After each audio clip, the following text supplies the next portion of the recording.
음악이 영화를 만났을 때 진행의 JR입니다. 저는 종교를 묻는 질문에 크리스찬이라고 대답을 하지만 술을 좋아해서 아직까지 이런저런 자리에 사람들과 어울려 한잔하는 일이 많습니다. 그래야 뭔가 자유롭게 마음속에 있는 말들이 오고 가고 사람들과 관계가 쉽게 친해진다는 생각을 하고 있습니다. 하지만 신앙적인 면에서는 모태신앙의 영향으로 철저하게 보수적이기도 한데 그래서인지 성경과 관련해서는 가벼운 말을 잘 하진 않지만 많이 알려진 유머 하나를 소개할까 합니다. 선지자 모세와 예수 그리고 수염을 기른 남자가 골프를 치고 있었습니다. 모세가 먼저 공을 쳤는데 그린 앞 연못에 떨어지려 하자 곧 연못이 반으로 갈라지며 길을 트고 버디에 성공했습니다. 그 다음 예수가 공을 치자 공은 연못을 향해 날아갔으나 공이 물수면 위를 물수제비처럼 튕겨서 그린에 도착했고 이글에 성공했습니다. 마지막 긴 수염의 남자가 공을 치자 공은 골프장 가드레일에 튕겨져서 날아가 지나가던 트럭에 부딪힌 후 연못으로 날아갔고 개구리가 그것을 삼켜버렸는데 개구리가 달려가기 시작했고 그때 하늘을 달고 있던 독수리가 개구리를 낚아챘습니다.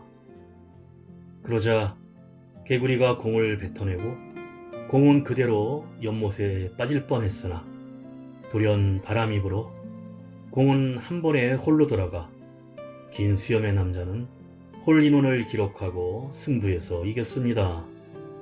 그러자 모세가 예수에게 한숨을 쉬며 말했습니다. 아, 정말 당신 아버지하고는 같이 골프 못 치겠다니까?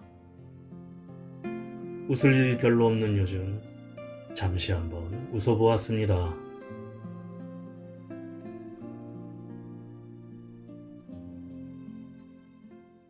음악이 영화를 만났을 때 오늘 소개해드릴 추억의 영화는 지난 1995년 국내 개봉된 미국 영화 가을의 전설입니다. 미 합중국 정부의 인디언 정책에 불만을 품고 있던 윌리엄 러드로 대령은 퇴역 후 몬태나에 정착해 목장을 짓고 살아갑니다. 장남 알프레도와 막내 사무엘 그리고 거칠고 자유로운 성격의 둘째 트리스탄이 윌리엄의 세 아들인데 사무엘이 아름다운 약혼녀 수잔나를 데려오면서 평화롭던 윌리엄의 가족에 비극과 혼란이 일어나기 시작합니다. 먼저 이 영화의 유명한 OST로 제임스 호너의 테마음악 더 러드로우즈 듣고 영화 이야기 시작합니다.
원스텝, 단칼이란 별명을 가진 늙은 인디언의 독백으로 영화가 시작되고, 숲속을 달리는 소년 트리스탄은 사냥을 하면서 자유롭게 살아가는데, 아버지 러드로 대령은 트리스탄을 세 아들 중 가장 아낍니다.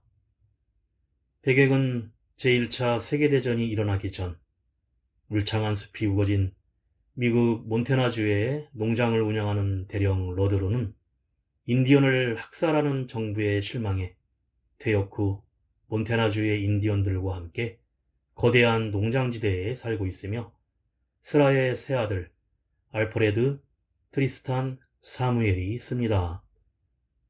첫째인 알프레드는 성실하고 부지런한 모범생이었고, 둘째인 트리스탄은 강하고 정열적인 성격과 남성적인 매력을 가졌으며, 막내 사무엘은 착하고 밝은 청년입니다. 천혜의 자연에서 숲과 들판을 뛰놀던 소년들은 자연에서 살아가는 법을 배우며 밝고 건강하게 성장합니다. 특히 둘째 트리스탄은 아버지를 따라 사냥을 나서며 점차 자기 안에 숨어있던 야수성을 발견하고 곰의 습격에도 살아남으면서 곰과 피를 나누게 되었으며, 그로 인해 곰과 피를 나누면 평생 방랑을 하게 된다는 인디언의 저주에 따라 떠돌이 인생을 살게 됩니다. 그렇게 소년들은 자연 속에서 지내며, 특히 알프레드와 트리스탄은 막내 사무엘을 보물처럼 아껴주는데, 그러던 10월 어느 날 이들의 어머니 이자벨은 겨울이 춥고 곰이 무섭다며 몬테나의 집을 떠나고 다음해 봄이 돼도 돌아오지 않습니다. 영원히 농장을 떠나버린 것이었고, 얼마 후 둘째 트리스탄은 곰 사냥에 나가서 자기도 상처를 입지만 곰의 발톱을 칼로 잘라서 가지게 됩니다. 1913년 4월 도시에서 유학 중이던 막내 사무엘이 하버드 대학의 강의에서 수잔나를 만나 약혼을 하는데, 그의 일은 가족에게 소개하기 위해 매력적인 약혼녀 수잔나를 데리고 고향 몬테나에 기차를 타고 도착을 합니다. 역으로 마중 나온 러드로 대령과 알프레드는 핀이라는 경주 챔피언 애완견과 함께 온 수잔나를 소개받자 그냥 알프레드는 아름답고 발랄한 수잔나를 보고 첫눈에 반해버립니다. 사실 수잔나는 부모를 잃고서 외로움을 느끼고 있었고, 사무엘의 대가족들 속의 구성원이 되는 것에 설레어합니다. 집으로 가는 도중 며칠 동안 사냥을 하다 돌아오는 트리스탄을 만나는데, 사무엘과 반갑게 포옹을 하고 약혼녀 수잔나와도 인사를 나눕니다. 양산을 받쳐둔 도시녀의 발랄한 말투와 미소에 트리스탄도 반하게 되고, 수잔나는 자유분방하고 야성적인 트리스탄에 관심을 가지는데, 집에 도착한 사무엘은 신혼방에서 달콤한 시간을 갖습니다. 가수 악동 뮤지션이 부릅니다. 시간과 낙엽.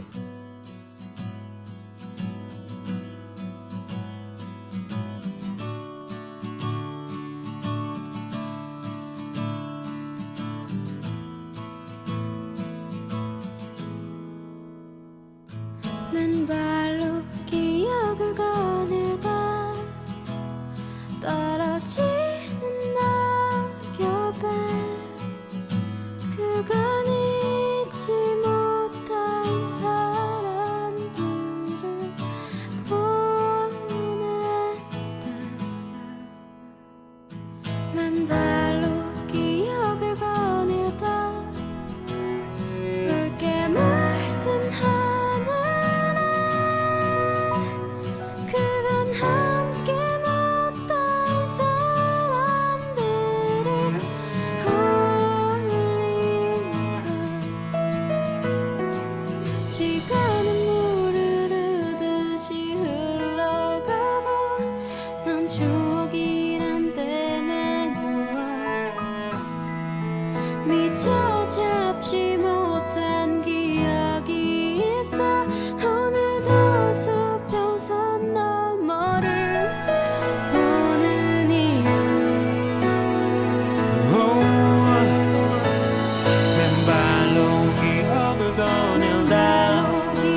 사는 단풍에 모든 걸 내어주고 살포시 기대고 온다. 맨발로 기억을 거닐다. 다 익은 가을 내 허기진 맘을 붙잡고 보니 잠이 든다.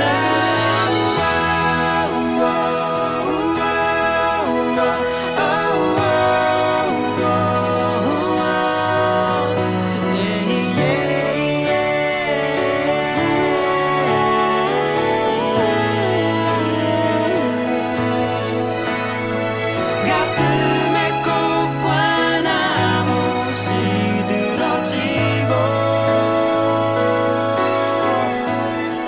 깊게 묻혀 꺼내지 못할 기억 그곳에 잠들어 버린 그대로가 아름다운 것이 슬프다 슬프다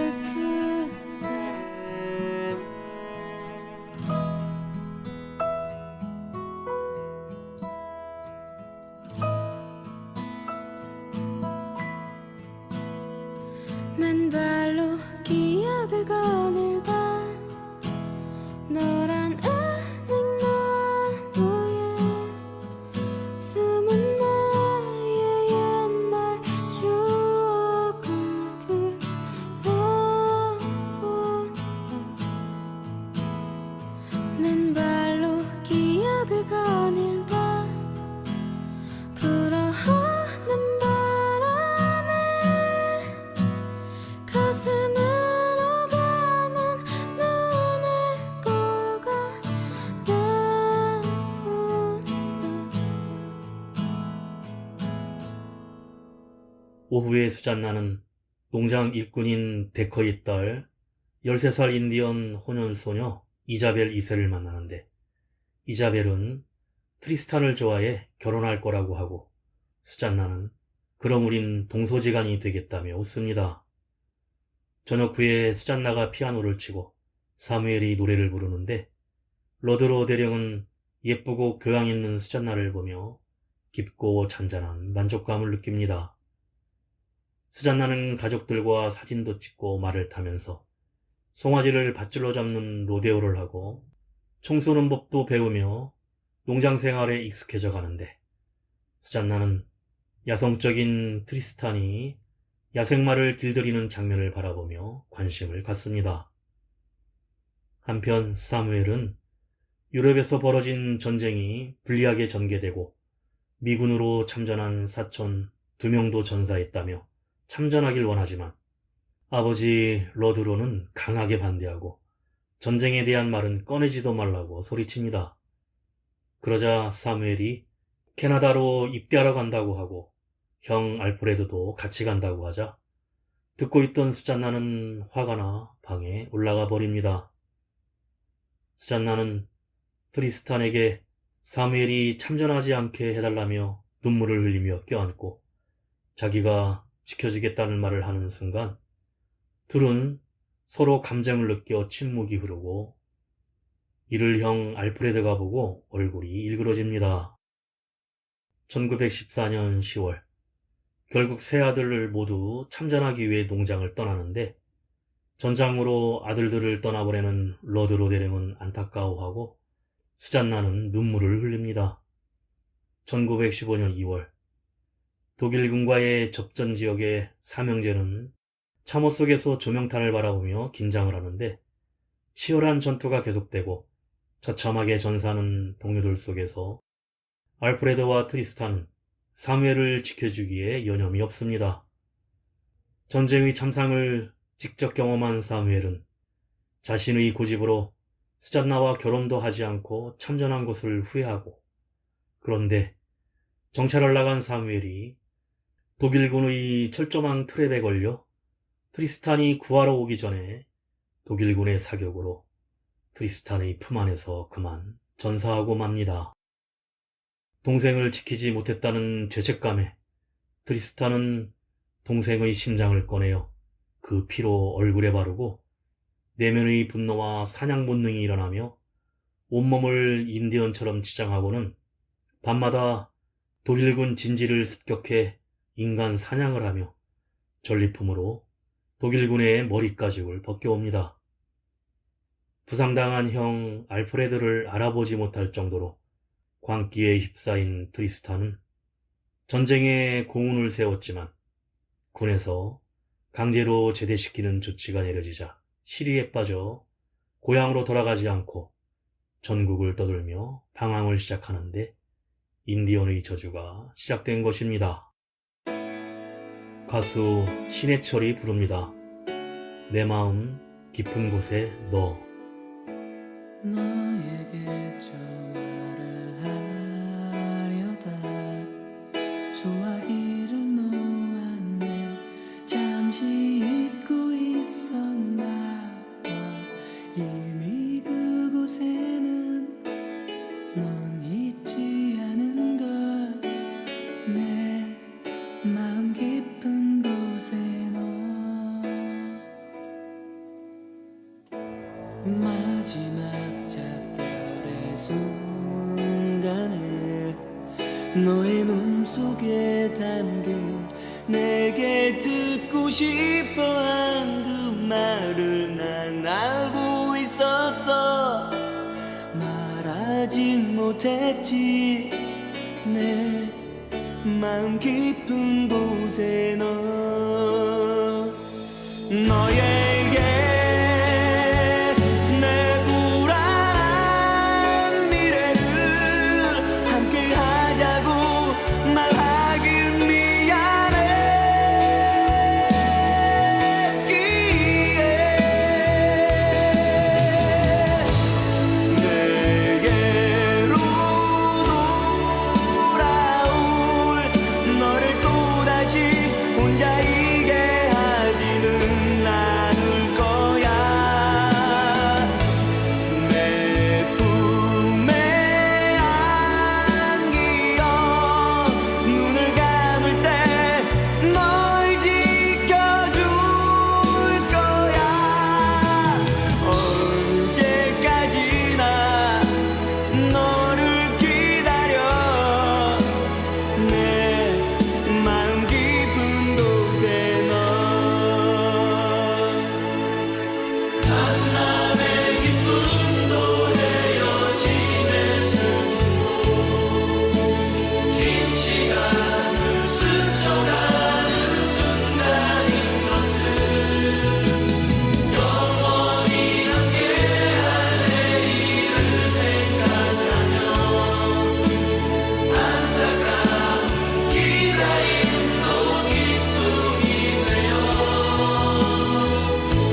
영원히 함께할 내일을 생각하며 안타까운 기다림도 기쁨이 되어 만남의 기쁨도 헤어짐의 슬픔도 긴 시간을 스쳐가는 순간인 것을 영원히 함께할 내일을 생각하며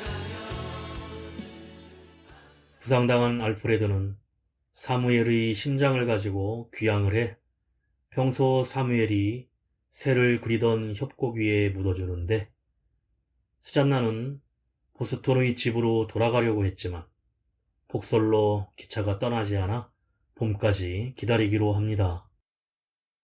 겨울을 지내는 동안 수잔나는 알프레드와 시간을 보내며 봄을 맞이하고, 어느 날 사무엘의 묘지 앞에서 알프레드가 수잔나에게 처음부터 사랑했고 결혼하자고 고백을 하지만 당황해하며 당신에게 고통만 줄 것이라며 받아들이지 않습니다. 그러던 중 트리스탄이 오랜 방황을 끝내고 고향으로 돌아오자 이를 바라보는 수잔나는 손톱을 깨물며 그리워했던 마음을 드러냅니다. 사무엘의 묘 앞에서 지켜주지 못했다고 절규하는 트리스탄을 수잔나가 위로해주고 결국 수잔나와 사랑을 나누게 되는데, 이를 알게 된 형 알프레드는 트리스탄을 비난하며 집을 떠나 헬레나라는 현대화된 도시로 이사해서 정치가로 변신을 합니다. 고향에 돌아온 트리스탄은 얼마 동안 농장 일을 하며 수잔나와 함께 행복하게 지내는데, 어느 날 철조망에 걸린 송아지를 못 구해 결국 트리스탄이 권총으로 쏘고 술집에서 인디언 원스텝에게 술을 안 판다는 주인을 폭행하며 다시 내면의 곰과 같은 야수성을 드러냅니다.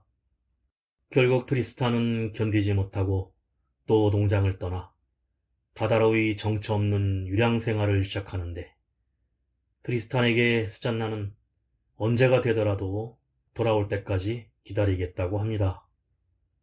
세계 각지를 여행하며 야수처럼 사냥을 하고 다니지만 트리스탄은 동생 사무엘의 죽음에 대한 트라우마가 사라지지 않습니다. 가수 박인희가 부릅니다. 끝이 없는 길.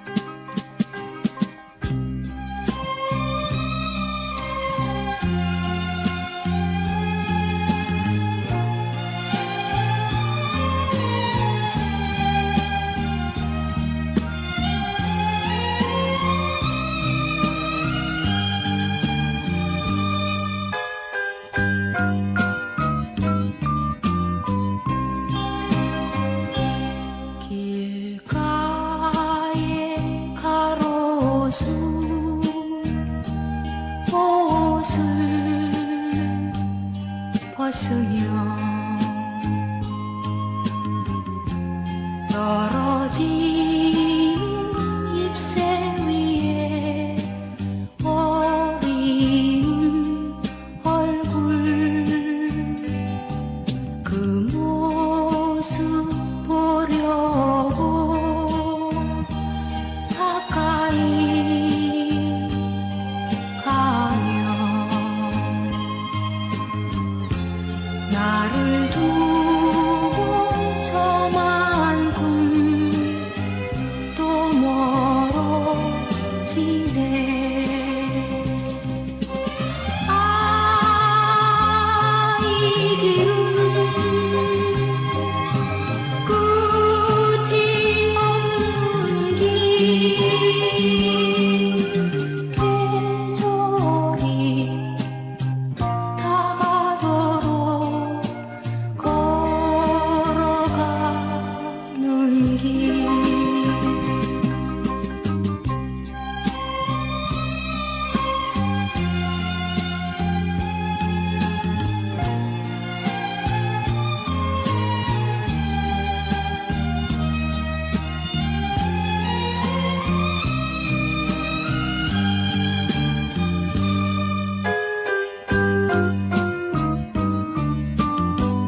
바람이 불어와 모래 스치며 다시 한번 그 시절로 가고 싶어라. 아, 이 길은 끝이 없는 길, 계절이 다가도록 걸어가는 길, 걸어가는 길.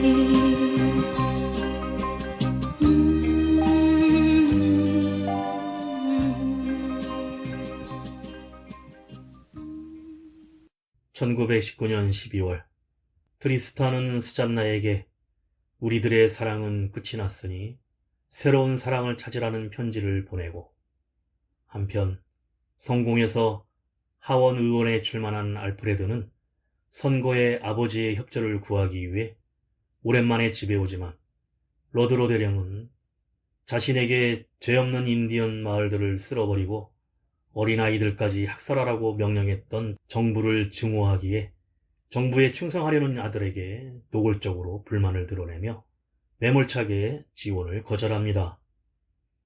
아버지에게 거절당하고 집을 나서던 알프레드는 마침 트리스탄에게 편지로 이별을 통보받아 시리에 빠진 수잔나를 발견하고, 편지를 받아 읽은 알프레드는 트리스탄이 수잔나를 버렸다는 사실을 로드로 대령에게 알리자 그만 충격으로 쓰러져 반신불구가 됩니다. 농장은 폐허처럼 변하고 알프레드는 아버지와 대립하게 되어 얼굴조차 마주치지 않는 사이가 되어버리는데, 몇 년 뒤 트리스탄은 방랑을 끝내고 수많은 말들을 이끌고 고향의 농장으로 돌아옵니다.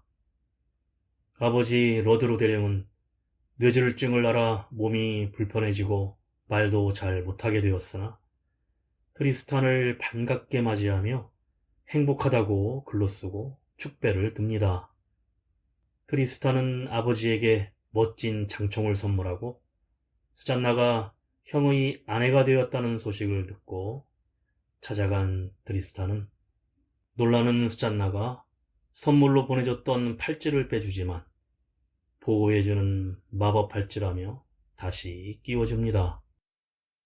수잔나에 대해 남아있던 마음을 단념하고 자신이 너무 늦었음을 인정했지만 형과 결혼했기에 알프레드와도 사이는 멀어집니다.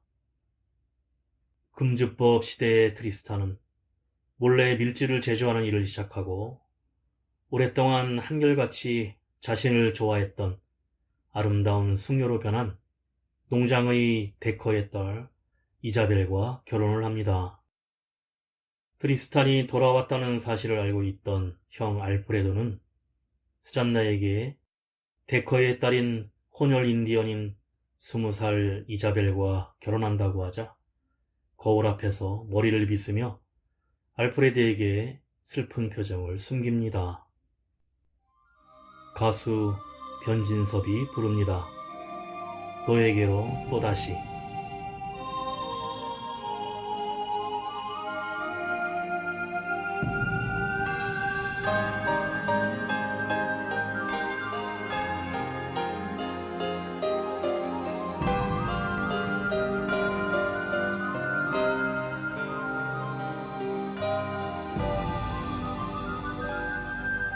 그 얼마나 오랜 시간을 짙은 어둠에서 서성거렸나.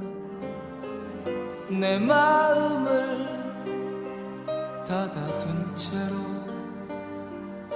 헤매이다 흘러간 시간.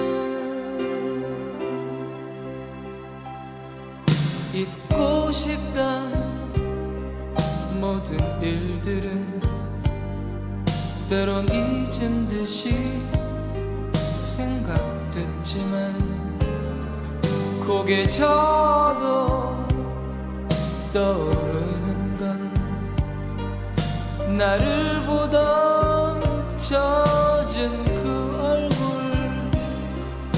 아무런 말 없이 떠나버려도 때로는 멋진 말로 멍들이며 울려도 내 깊은 방황을 변함없이 따뜻한 눈으로 지켜보던 너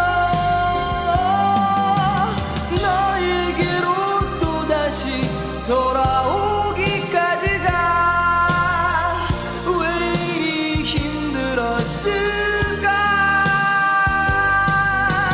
이제 나는 알았어. 내가 죽는 날까지 널 떠날 수 없다는 걸.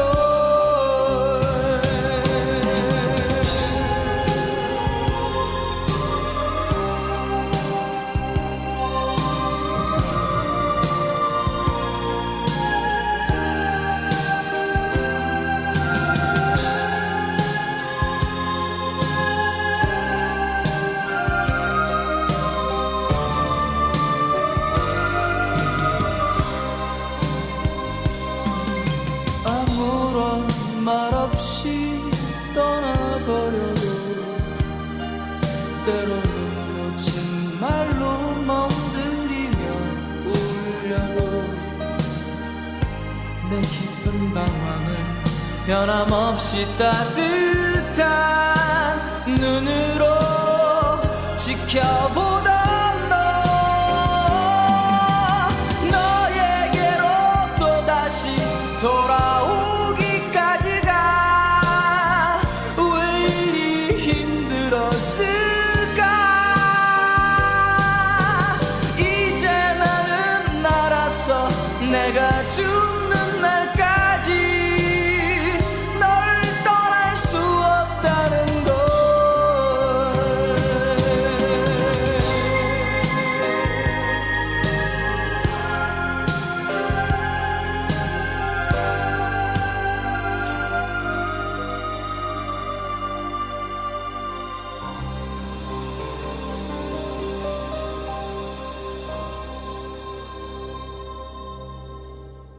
(1921년 6월) 러드로 대령의 부인 이자벨도 집으로 돌아와 트리스탄의 결혼식을 올리고 얼마 후 아들이 태어나 사랑했던 동생 사무엘의 이름으로 부르며 아내 이자벨과 딸도 더 낳고 함께 행복한 일상을 이어갑니다. 그런데 밀주를 제조하여 마을에 공급하던 트리스탄은 어느 날 골목에서 밀주 조직의 경쟁자를 만나는데 자신들의 관할 구역을 침범하지 말라며 아직 죽지 않고 있는 이유는 형 알프레드가 하원 의원이기에 봐주고 있는 것이라고 협박을 합니다. 도시의 선거 축제가 있던 날 우연히 트리스탄 가족과 알프레드 부부가 만나고 돌아가는 길에서 밀수 조직과 결탁한 보안관 일행이 기습 건물로 막아섭니다. 이때 경고용으로 산 절벽에 발사한 기관총탄이 튕겨나와 차에 앉아 있었던 아내 이자벨의 가슴에 박히고 이에 분노한 트리스탄은 그 경찰을 반쯤 죽여 패는데 아이들과 일행은 울부짖으며 분통해합니다.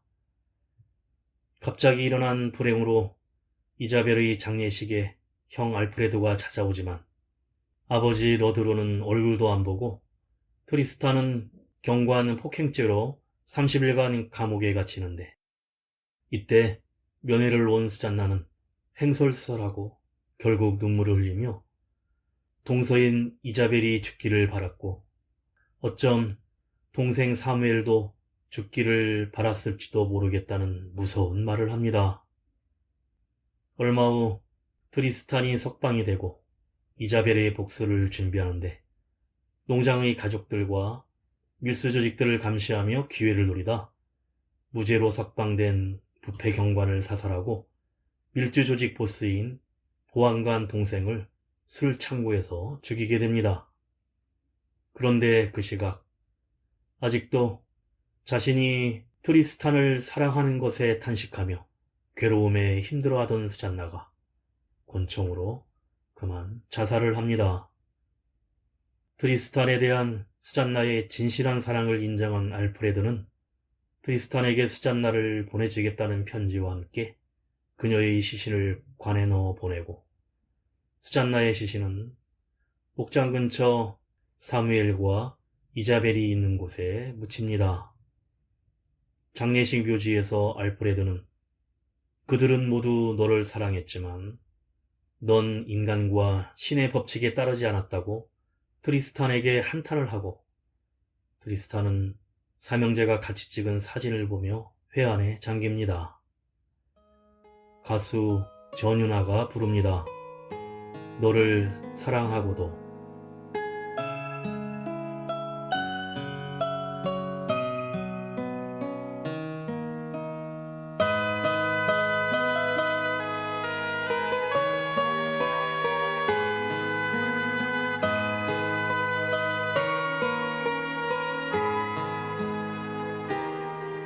너를 사랑하고도 늘 외로운 나는 가눌 수 없는 슬픔에 목이 메이고 어두운 방 구석에 꼬마 인형처럼 멍한 눈 들어 창밖을 바라만 보네. 너를 처음 그 느낌 그대로 내 가슴 속에 머물길 원했었지만 서로 다른 사랑을 꿈꾸었었기에 난 너의 마음 가까이 갈 수 없었네. 저 사나는 노을은 항상 나의 창에 붉은 입술을 부딪혀서 검게 멍들고 멀어지는 그대와 나의 슬픈 사랑은 초라한 모습 감추며 돌아서는데 이젠 더 이상 슬픈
며칠 후 아버지 러드로 대령에게 트리스탄은 사무엘이 죽었을 때 신과 모두를 자신까지도 저주했다며 다시 집을 떠나려 문을 열고 나가는데 밀수 조직 보스 형인 보안관 일행이 총을 들고 가로막고 있습니다. 이때 보복하려는 보안관 무리들을 아버지 러드로 대령과 갑자기 나타난 형 알프레드의 극적인 도움으로 물리치면서 트리스탄은 죽음을 모면합니다. 사이가 좋지 않았던 형과 동생은 앙금을 풀게 되고 아버지의 냉대를 받았던 알프레드도 아버지와 뜨거운 포옹을 나누며 화해를 합니다.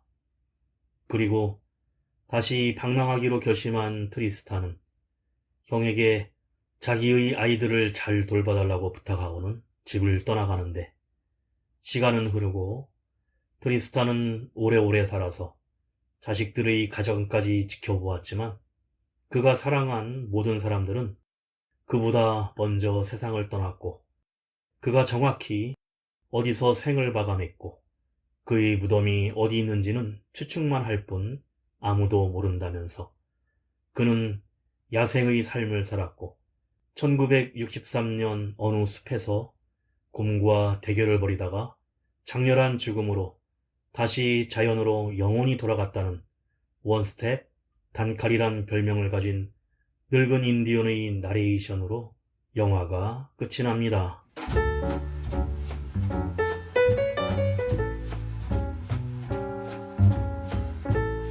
영화 가을의 전설은 야성이 깃든 한 인간이 자아를 찾아가는 과정과 그 가족의 흥망을 그린 대서사시로 짐 해리슨의 원작을 에드워드 주익 감독이 연출했습니다. 이 영화의 한글 제목 가을의 전설은 우역이 되었지만 아주 인상적인 제목이기도 합니다. 폴이 가을을 뜻하기는 하지만 영화에서는 가을을 의미하는 게 아니라 성경적 의미에서 도덕적인 추락, 즉 타락이나 몰락을 의미한다는 것을 원작 소설을 보면 알 수 있는데 전 세계에서 우리나라와 스웨덴에서만 가을로 제목을 붙여 몰락의 전설이라고 하면 너무 어색한 제목이기도 하기 때문입니다. 이 영화의 흥행 성공으로 주연 배우 브래드 피트가 일약 스타덤에 올랐고 대자연의 아름다운 모습을 그림같이 표현한 수준 높은 영상으로 1995년 67회 아카데미 촬영상과 미술상을 수상했습니다. 그리고 제임스 호너의 테마곡인 OST 로드 로즈도 많이 사랑받는 음악입니다. 음악이 영화를 만났을 때 오늘 소개해드린 추억의 미국 영화 가을의 전설이었는데요.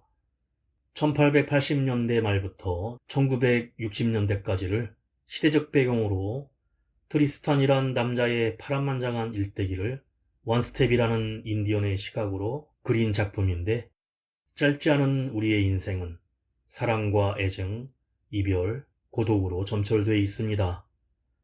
어린 시절 곰 사냥을 나섰다가 목숨을 잃을 뻔했지만 곰과의 짧은 만남은 마음속 깊숙이 잠들어 있던 야성을 깨우고 사랑하는 동생을 눈앞에서 잃고 그의 연인과 사랑을 나누지만 동생에 대한 죄책감과 잠들었던 곰의 야성이 방랑의 길로 인도합니다.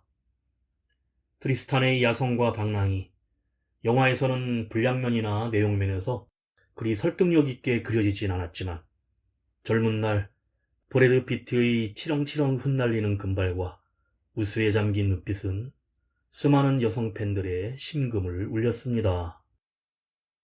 그리고 청소년 관람물가 영화라는 걸 참고하여 오는 가을에 꼭 다시 한번 보기를 권하면서 마지막으로 그룹 부활의 보컬 이승철이 부르는 비와 당신의 이야기를 2002년을 라이브 공연 실황으로 보내드리며 인사드립니다. 지금까지 JR이었습니다. 오늘도 인생을 영화처럼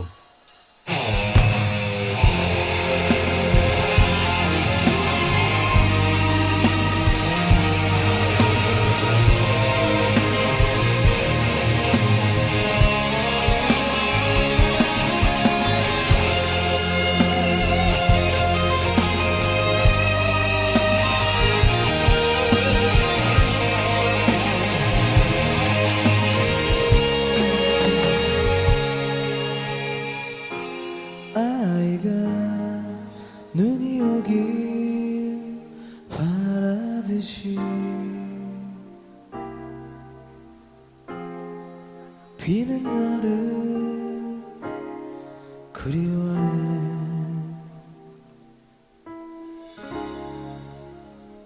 비의 낭만보다는 비의 따스함보다 그날의 애절한 너를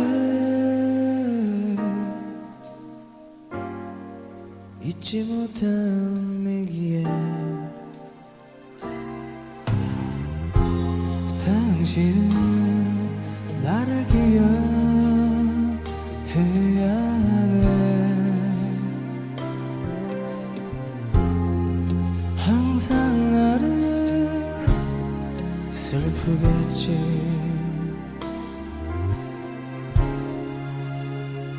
나의 사랑스럽다 너의 눈가에 피듯 그날의 애절한 너를 참아 볼 수 없었던 거야. 무척이나 울었네. 비에 비 맞으며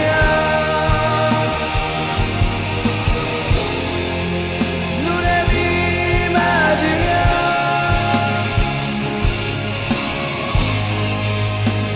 빗속에 너를 희미하게 그리며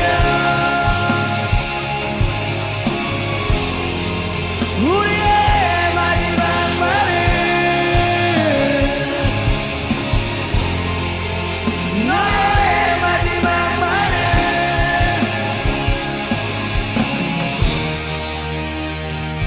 기억하네.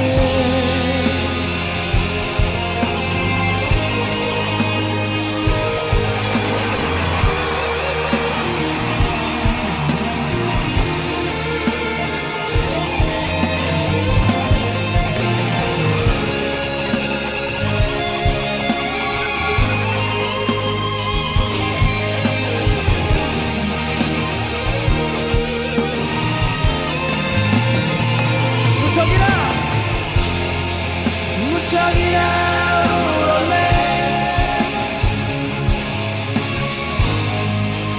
비에 비 맞으며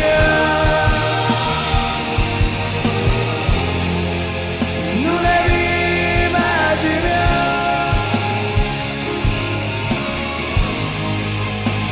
빗속에 너를 희미하게 그리며 우리의 마지막 말을 너의 마지막 말을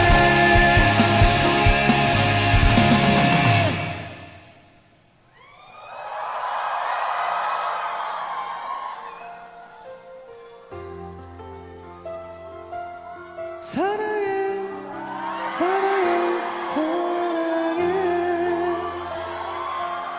사랑해 사랑해